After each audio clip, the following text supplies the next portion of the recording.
Going on, everybody? It's your boy Destroy coming at you with just the recap of yesterday's catastrophic day. If you cash, congrats. You hit the good side of the luck, or you just did so much research that no one else did uh, that you cashed. So this week was our first week of not cashing. Uh, and we kind of figured we weren't going to cash. It just seemed like one of those weeks where tons of weird stuff was going to happen, and man, did tons of weird stuff happen. So I'm just going to talk about our lineup that we had. This was our cash line. Patrick Mahomes, $7,500. I mean, he had 54 rushing yards, 350 passing yards. Didn't have that bad of a game. Like quarterback wise, stat wise, if you look at it like that, fantasy wise, didn't have that good of a game. Not, like I said, if you're paying $7,500 for him, not that good at 21 points. 21% own, somewhere in the 20% for most caches and stuff like that. Um, this was a tournament GPP play, so it's a different story. But yeah, he was still around the same in most caches. They just had, I think, three rushing touchdowns that game, 3 or 4, something like that. Detroit almost beat them, and Kansas City scored in the last 30 seconds to win it. So that was definitely a letdown. First time we ever paid up for a quarterback this season. We went with Dak Prescott all 3 weeks. Dak was never that much money. The one time we do, and Patrick Mahomes decides to have the worst game of this season, even though it wasn't a bad game. Right below him, Austin Eckler, great pick. We had Eckler all week. I think a lot of people did. Almost 30% owned. Somewhere around 30 in cash. Had a really good game. 112 yards, 2 touchdowns, 5 receptions. So really good game. Solid play. One of the highest scorers on the slate. Right below him, Marlon Mack. You could see Marlon Mack is he's owned. Like, he was owned. I think everyone was let down. Like, I didn't want to go Marlon Mack the week before when he actually had a really good game just because of the leg injury. And he did have a ankle injury, I believe, that happened. But Indiana was down 21-7 or 21-0. Oakland just got 3 quick touchdowns on them in the first quarter, and they couldn't catch up. Brissett didn't have that great of a game, but yeah, whenever you're down, it's hard to get a running back to get those rushing attempts. So I think that was his least amount of rushing attempts. I mean, they had 4 times to where he was close to scoring, but he couldn't score in the red zone. Definitely the biggest letdown on the entire slate for a lot of people. I mean, he had a really good matchup. Oakland's rushing defense didn't look good. I mean, they were without T.Y. Hilton, so Marlon Mack looked like even a better play because he was going to get a few more receptions, but he didn't even get one. So, yeah, total letdown there. Definitely screwed us over at 3.9 points. Right below him was Keenan Allen. Same thing. He got a offensive pass interference that brought back a 69-yard touchdown, which would have been perfect for him. But, yeah, I mean, Chargers threw a lot to the backup running back. I think it was Pope. He played the game a lot. It was the same thing that Dallas did with Pollard against Miami. Miami looked pretty good in the first half. Same against Dallas, but second half they couldn't hold it together. Yeah, Eckler. Like I said, Eckler just did a lot. Like Inman, we had Inman until Sunday morning to where when we found out Richardson was down. So we put Trey Quinn. There was the same price, I believe, at $3,000, and we thought Trey Quinn had a better upside playing the Giants. Going to be the number 2 receiver, I believe it was. I don't think he played slot. I could be mistaken though.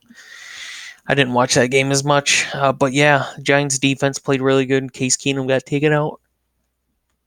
Dwayne Haskins did not play good at all.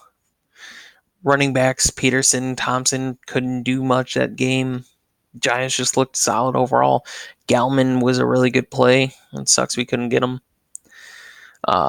But yeah, Christian Kirk right below. Christian Kirk, another player that had the worst game of the season so far. 4 receptions for 37 yards. Same thing. Seattle's defense looked really, really good.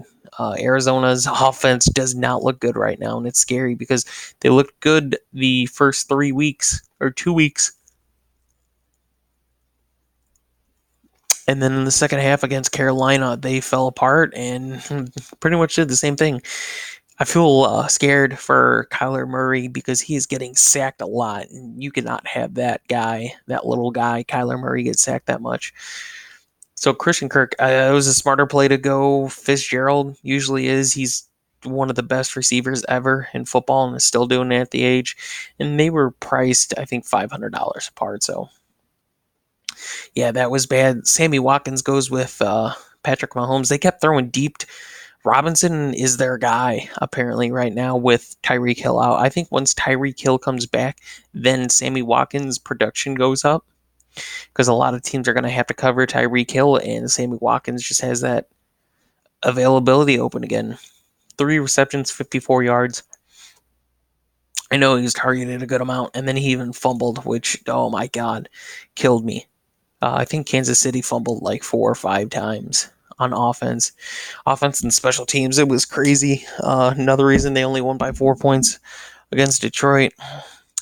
Will Disley, one of the biggest chalk tight ends this week, did exactly what everyone knew he was going to do against for me, until I see Arizona finally shut down a tight end. Like, Will Disley has become one of Russell Wilson's favorite targets now, especially in the red zone, which helps. Like, all these tight ends are usually like that. Like, we haven't seen a bad tight end play Arizona. So if we see a bad tight end play Arizona, then you can get away from tight ends. But until then, like, I think Arizona has allowed an average of 8 more fantasy points a game to tight ends than the next team, which is crazy. So Will Disley was an easy chalk play. Same with Austin Eckler. I think those two were just 2 guys that you knew no matter what was going to happen, we're going to have good games. Everybody else was expected, but I mean, like I said, until you see Miami shut down running backs, or until you see Arizona shut down tight ends, like, those are 2 positions you should really go after. And then the last, like we talked about, Trey Quinn, better playing Inman. He did really good for the Chargers, stepping up with all those injuries they have. Jesus. But yeah, Carolina defense. The reason I like this, just because of how they played that second half against Arizona, where they shut down Arizona. They look really good, really chemistry wise good. And Deshaun Watson's got a hurt offensive line, which sucks. So you could see it there: 6 sacks, fumble recovery, a pick, and they only held Houston at 10 points, and Houston was home. So they were cheap play, and if you play cheap defense, like, you can't hope for him to do this good, like 14 points, but it happened. You can't be mad because you're only paying. We paid $2,300 for Carolina, so yeah. Overall, like I said, just the core guys, expensive guys. Of Sammy Watkins was 6,700. Keenan Allen was 75 or 76, something like that. Marlon Mack 6'1". Like, man. So we'll just go up all the way to number 1 in this tournament and see what he had. Yeah, Jared Goff had that's one of the things. Tampa Bay beat the Rams and scored 55 points, and not a lot of people, 4% people picked Jared Goff. Crazy play. Nick Chubb, 3%, had the best game of his season. I think the best game of his career too. Crazy game by Nick Chubb against Baltimore's run defense, which Baltimore's run defense is better than their pass defense, but man, Nick Chubb and Jarvis Landry destroyed Baltimore. Really crazy. Baltimore lost at home too. Crazy. Wayne Gallman, I think Wayne Gallman was chalk for a lot of people just because he's the Giants running back and they're playing Washington. And I like Gallman. It's just I don't trust somebody you don't see that much. And I guess I should now because even the NFL hasn't, these teams haven't seen them, so they don't know what's going to happen. It's just I've been screwed over so many times, especially in basketball DFS, of starting a guy that you don't really have that much like to go off of. sample size. But yeah, oh my God, him and Daniel Jones had a really good connection there. 6 receptions, 55 yards, a receiving touchdown when he was wide open in the red zone. That was nice. And did a decent job running the ball, 63 yards. He had a fumble, but it was one of those fumbles that's pretty hard to hold onto the ball. I think it was a helmet hit to the ball, which is the easiest way to fumble. Um, Chris Godwin, I mean, for somebody that was questionable, you can see he was 0.7% owned at 44 points. Definitely the top receiver. This guy, if he would have had Cup instead of Cooks, he would have had the perfect lineup.